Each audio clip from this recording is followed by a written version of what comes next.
Assalamualaikum warahmatullahi wabarakatuh. Saya Nora Susanti Batubara akan memaparkan pendapat saya pada diskusi sesi 8 mata kuliah studi komparatif pendidikan dasar di berbagai negara. Menurut pandangan saya, sistem, jenjang dan struktur persekolahan serta kebijakan pengelolaan pendidikan dasar di negara-negara ASEAN dan Asia Pasifik menunjukkan persamaan sekaligus juga perbedaan dalam implementasinya di pendidikan.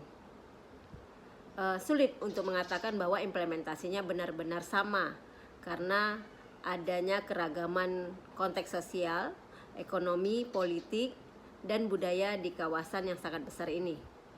Adapun persamaan dalam implementasi pendidikan dasar, yang pertama adanya pengakuan akan pentingnya pendidikan dasar yang universal. Jadi di hampir semua negara di kawasan ini mengakui pentingnya pendidikan dasar sebagai hak setiap warga negara dan juga sebagai pondasi pembangunan sumber daya manusia. Hal ini tercermin dalam upaya perluasan dan penetapan wajib belajar minimal. Kemudian struktur jenjangnya yang juga mirip, meskipun bervariasi. Biasanya pendidikan dasar sekitar 6 tahun dan pendidikan menengah sekitar 3 tahun. Hal ini cukup umum di wilayah Asia Pasifik. Kemudian adanya fokus pada literasi dan numerasi. Kemudian pemerintah dalam hal ini menyediakan pengawasan dalam pelaksanaan proses pendidikan. Kemudian adanya upaya-upaya untuk meningkatkan kualitas guru. Kemudian sama-sama melakukan pengembangan kurikulum nasional. Kemudian adanya penggunaan teknologi dalam pendidikan. Nah, yang berbeda dalam implementasi pendidikan dasar, yang pertama mengenai struktur jenjang yang dalam hal hitungan misalnya 3 tahun, 6 tahun, ada sedikit perbedaan di beberapa negara ASEAN dan Asia Pasifik. Kemudian adanya perbedaan tingkat desentralisasi pengelolaan. Beberapa negara itu sifatnya sentralisasi, kemudian negara lain memberikan otonomi kepada pemerintah daerahnya. Kemudian ada kesenjangan akses dan kualitas. Jadi meskipun ada komitmen terhadap pendidikan yang universal, tetap kesenjangan dalam akses dan kualitas pendidikan dasar antara wilayah perkotaan dan pedesaan, kelompok kaya dan kelompok miskin, serta kelompok minoritas dan mayoritas menjadi tantangan yang signifikan bagi negara-negara di Asia Pasifik. Kemudian perbedaan kurikulum dan pembelajaran bervariasi dan berbeda di setiap negara. Kemudian adanya perbedaan penilaian dan akreditasi. Hal ini dibedakan dalam hal-hal frekuensi, jenis instrumen, dan dampaknya. Kemudian adanya perbedaan alokasi anggaran dan sumber daya. Kemudian kebijakan pendidikan inklusif yang mempunyai tahap-tahap yang berbeda di setiap negara. Kemudian yang sangat mencolok adalah peran bahasa pengantar dalam proses pendidikan di setiap negara. Bagaimanapun hal itu dapat menjadi pandangan bersama mengenai perbedaan dan persamaan. Kemudian jika dikaitkan dengan tempat di mana saya melakukan proses pembelajaran kepada siswa saya adalah seorang guru SMP di SMP Negeri 4 Tanjung Pinang. Wilayah kami adalah wilayah kepulauan yang berbatasan langsung dengan negara tetangga Singapura dan Malaysia. Tentu saja hal ini memiliki beberapa permasalahan di dalam implementasinya. Secara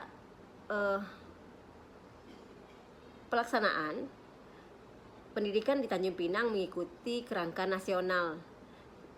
Namun implementasinya menghadapi tantangan lokal seperti keterbatasan geografi yang seperti saya sampaikan tadi, adanya karena kami daerah kepulauan sehingga adanya tantangan untuk mencapai akses ke beberapa daerah yang mungkin sulit untuk dijangkau. Kemudian adanya kesenjangan ekonomi antara keluarga siswa dan tentu saja akan mempengaruhi partisipasi dan hasil belajar siswa. Kemudian ketersediaan dan kualitas guru, di mana distribusi guru tidak merata dan peningkatan kualitas yang harus tetap difokuskan. Kemudian adanya infrastruktur yang juga tidak merata untuk mendukung proses pembelajaran baik secara digital maupun pembelajaran secara langsung. Nah, secara keseluruhan implementasi sistem, jenjang, dan struktur dan kebijakan pendidikan dasar di sekolah-sekolah di Tanjung Pinang tercerminkan melalui kebijakan nasional dengan penyesuaian dan tantangan yang khas untuk konteks lokal sebagai ibu kota Provinsi Kepulauan Riau. Di sini Dinas Pendidikan Kota Tanjung Pinang memainkan peran kunci dalam memastikan kebijakan-kebijakan terus diimplementasikan secara efektif di tingkat sekolah. Kemudian di sini disajikan sebuah artikel yang berjudul Pendidikan Dasar dan Era Pasar Bebas ASEAN. Apa yang perlu dipersiapkan? Yang merupakan hasil karya dari Nurholis.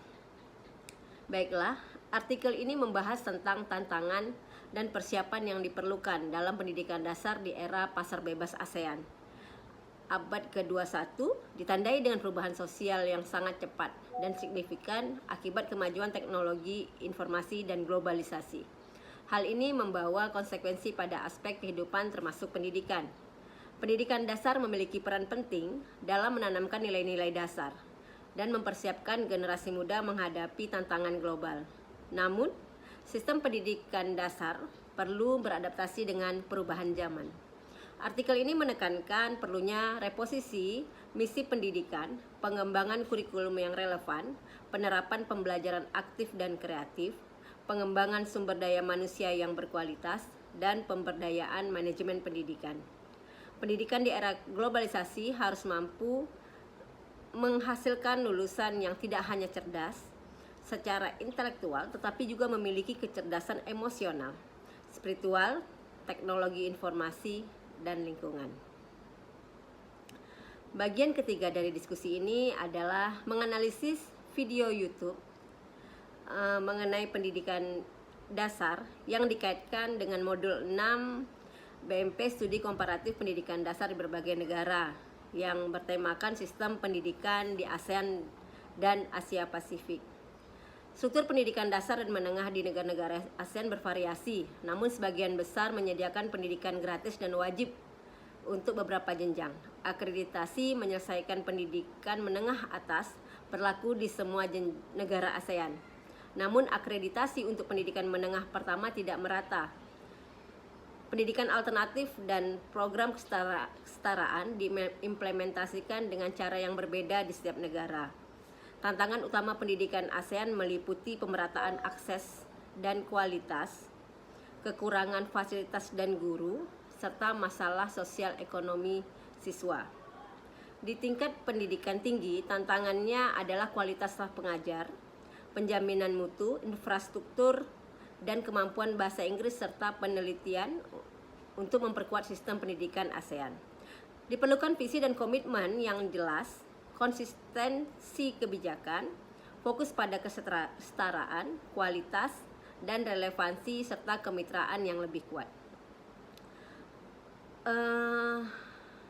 ASEAN Qualification Reference Framework atau yang di sini disebut dengan AQRF adalah kerangka umum acuan yang memungkinkan perbandingan kualifikasi pendidikan di seluruh negara-negara anggota ASEAN. AQRF hadir sebagai kerangka acuan umum untuk membandingkan kualifikasi pendidikan di negara-negara anggota ASEAN dengan tujuan mendukung pengakuan kualifikasi, mendorong pembelajaran seumur hidup dan mobilitas, serta meningkatkan pemahaman dan kualitas sistem kualifikasi. Meskipun demikian, baru 4 negara ASEAN yang bergabung dengan AQRF. Untuk meningkatkan sistem pendidikan ASEAN, perlu memperkuat kerangka kerja yang ada, menciptakan kemitraan baru, memaksimalkan energi, dan mendukung implementasi agenda pendidikan di berbagai tingkatan. Demikian analisis saya pada diskusi sesi 8 kali ini. Terima kasih. Assalamualaikum warahmatullahi wabarakatuh.